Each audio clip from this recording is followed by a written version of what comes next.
छठ पूजा, जिसे सूर्य षष्ठी भी कहा जाता है। छठ पूजा कार्तिक मास के शुक्ल पक्ष की षष्ठी तिथि को मनाई जाती है और ये पर्व पूरे 4 दिनों तक मनाया जाता है। ये पर्व कार्तिक मास के शुक्ल पक्ष की चतुर्थी तिथि से लेकर सप्तमी तिथि तक चलता है। इस व्रत में छठी माता की पूजा की जाती है। शास्त्रों के अनुसार भगवान सूर्य देव की पत्नी उषा अर्थात छठी मैया की पूजा की जाती है। इस दिन छठी माता की पूजा की जाती है और छठी माता बच्चों की रक्षा करती है। इस व्रत को संतान प्राप्ति की इच्छा से भी रखा जाता है। इस दिन सूर्य देव की पूजा का भी विशेष विधान है।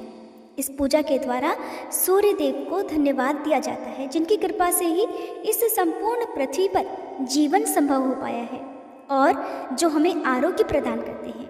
इस घोर कलयुग में एकमात्र सूर्य देव ही ऐसे देव हैं जिन्हें हम प्रत्यक्ष रूप से देख सकते हैं। सूर्य देवता के प्रकाश से ही पृथ्वी पर प्रकृति का चक्र चलता है। खेती के द्वारा अनाज और वर्षा के द्वारा जल की प्राप्ति हमें सूर्य देव की कृपा से ही होती है।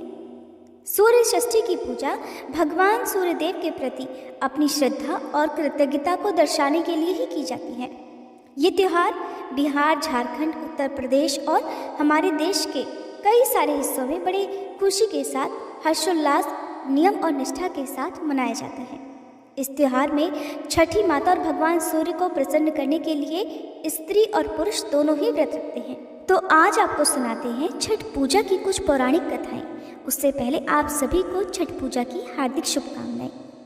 पौराणिक कथा के अनुसार एक बार एक बूढ़ी माई अपने बेटे और बहू और पोते के साथ रहा करती थी। बूढ़ी माई के घर में किसी भी बात की, किसी भी सुख की कोई कमी नहीं थी। बूढ़ी माई छठ मैया की परम भक्त थी और हर साल कार्तिक शुक्ल षष्ठी को छठ का व्रत बड़ी ही श्रद्धा और भक्ति भाव के साथ रखा करती थी। किंतु बूढ़ी माई की जो बहू थी वो बहुत ही आधुनिक सोच वाली स्त्री थी। उसका पूजा पाठ में कोई विश्वास नहीं था, ना ही उसका पूजा पाठ में मन लगता था।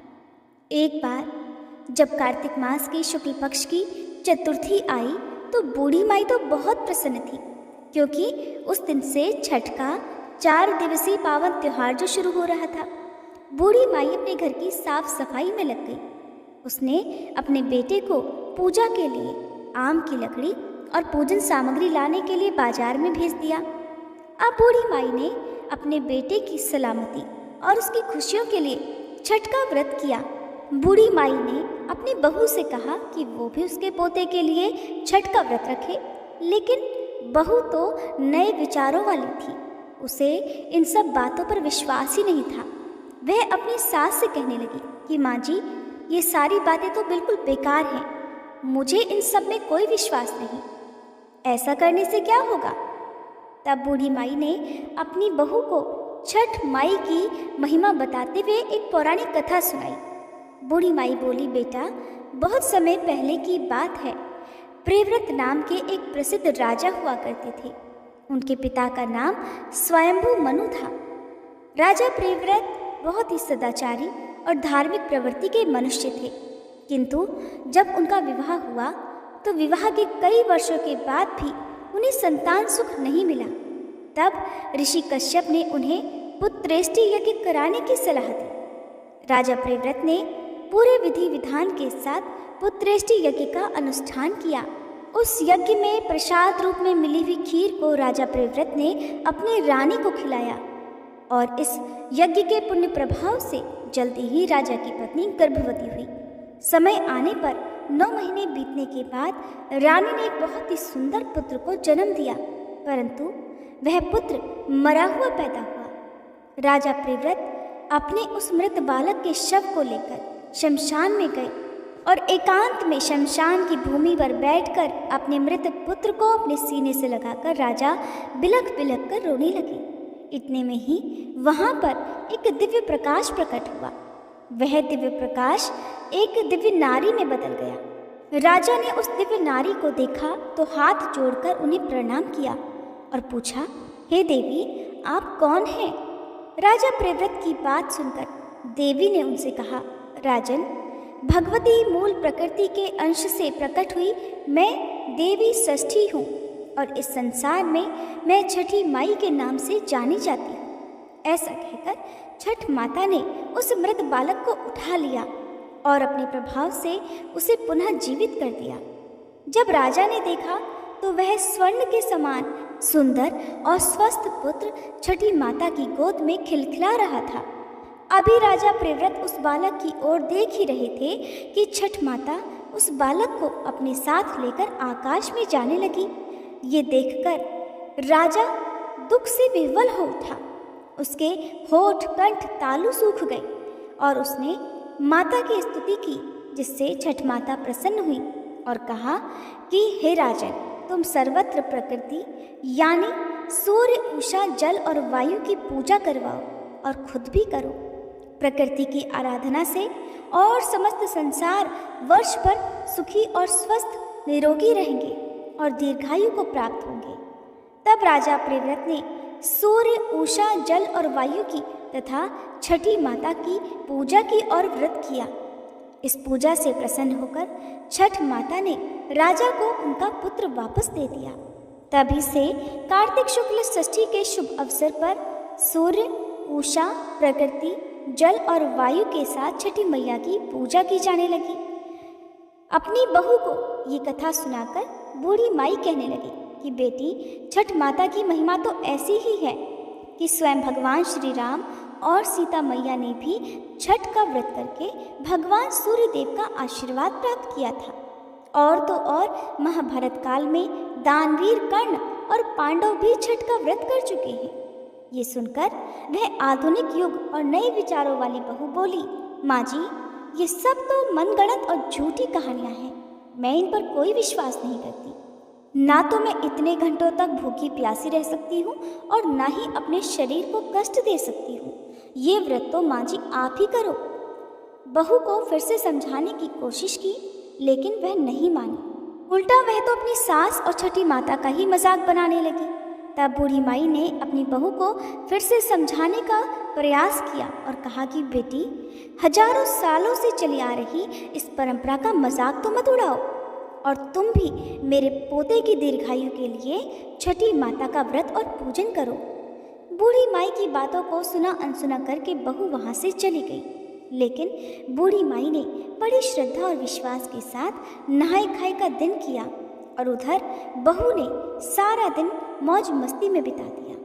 अगले दिन छठ के पर्व का दूसरा दिन यानी कार्तिक मास के शुक्ल पक्ष की पंचमी का दिन आया, जिसे खरना के नाम से जाना जाता है। शाम को जब बूढ़ी माई ने अपनी बहू को खीर और पूड़ी का प्रसाद दिया, तब बहू ने फिर से कहा कि माँ, इतना कठिन निर्जला व्रत क्यों कर रही हो और इस बुढ़ापे में अपने शरीर को कष्ट क्यों दे रही हो? इससे तुम्हें क्या फायदा होगा? ये सुनकर बूढ़ी माई ने बहू को फिर से छठ माता की महिमा समझाने की कोशिश की, परंतु बहू ने एक बार फिर से अपनी सासू माँ की उन सभी बातों को अनसुना कर दिया और अपने कमरे में जाकर खा पी कर सो गई। वैसे तो सासू माँ कई सालों से अपनी बहू को छठ माता की महिमा बताने की और इस व्रत को रखवाने की कोशिश कर रही थी और उनकी बहू हर साल ही इसी प्रकार उन्हें टाल दिया करती थी।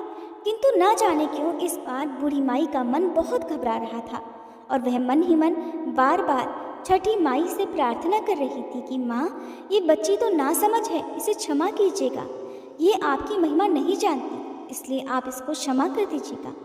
अगले दिन कार्तिक मास की षष्ठी तिथि थी। सभी लोग छठ पूजा की तैयारियों में जुटे हुए थे, परंतु बहू अभी तक अपने कमरे में सो रही थी। उस दिन वह बहुत देर से उठी और उठकर बहू ने जब अपने पास सो रहे अपने बेटे को उठाना चाहा, तब बेटे ने कोई जवाब नहीं दिया। बेटा हिला डुला तक नहीं।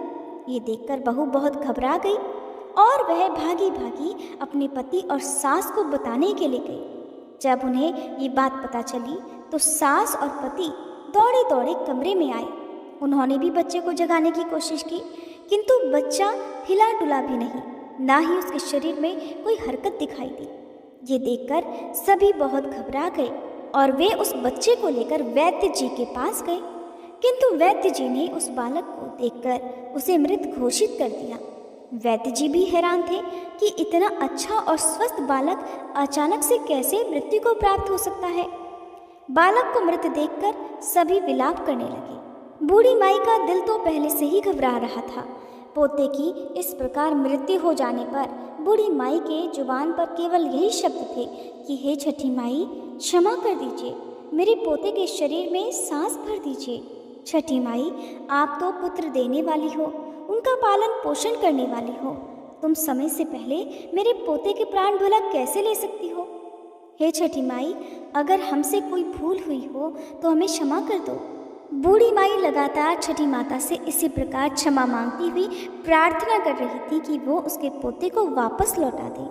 तभी वहाँ पर एक औरत आई और कहने लगी कि छठी माई का तो आज व्रत है और छठी मैया तो कभी भी किसी भी बात पर अपने बच्चों पर, अपनी संतानों पर नाराज नहीं होती। जरूर आपसे कोई ऐसी गलती हुई होगी जिससे छठी माता बहुत नाराज हो गई है। आज तो छठ का पावन पर्व है। पूरी श्रद्धा से छठी माई को याद करो और विधि विधान से माता का व्रत रखने का संकल्प करो। तब उस औरत ने सासू माँ की बहू से कहा कि बहू, तुम्हारा पुत्र अवश्य ही जी उठेगा। शोक में डूबी हुई माँ के लिए ये शब्द उम्मीद की किरण लेकर आए। उस औरत ने बहू से कहा कि बहू, तुम भी संकल्प लेकर इस व्रत को अवश्य ही रखना। उस अनजान औरत की बातों में कुछ तो ऐसा जादू था कि इतने सालों से समझा रही उसकी सासू माँ की बातों का भी बहू पर असर नहीं हुआ, किंतु कुछ ही क्षणों में उस अनजान औरत ने बहू के मन को एकदम बदल दिया।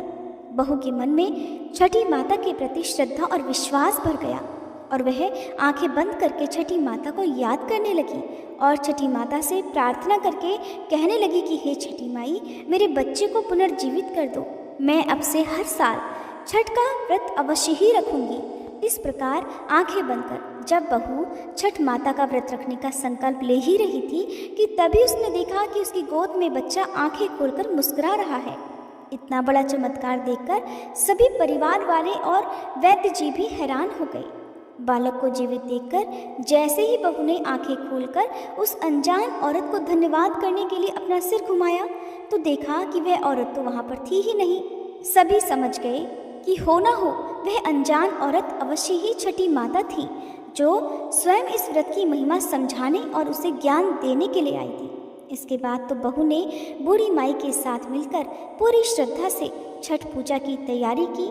शाम को घाट पर जाकर सूर्य देव को संध्या अर्घ और अगले दिन उषा अर्घ देकर व्रत का पारण किया। हे छठी माता, जैसे आपने बूढ़ी माई के विश्वास की लाज रखी और उनकी बहू को सद्बुद्धि दी और उनके बच्चे की रक्षा की, ऐसे ही इस कथा को कहने सुनने और हुंकारा भरने वाले सभी परिवारजनों की रक्षा करना, सभी को सद्बुद्धि देना और सभी की संतानों की रक्षा करना। प्रेम से बोलिए छठी मैया की जय।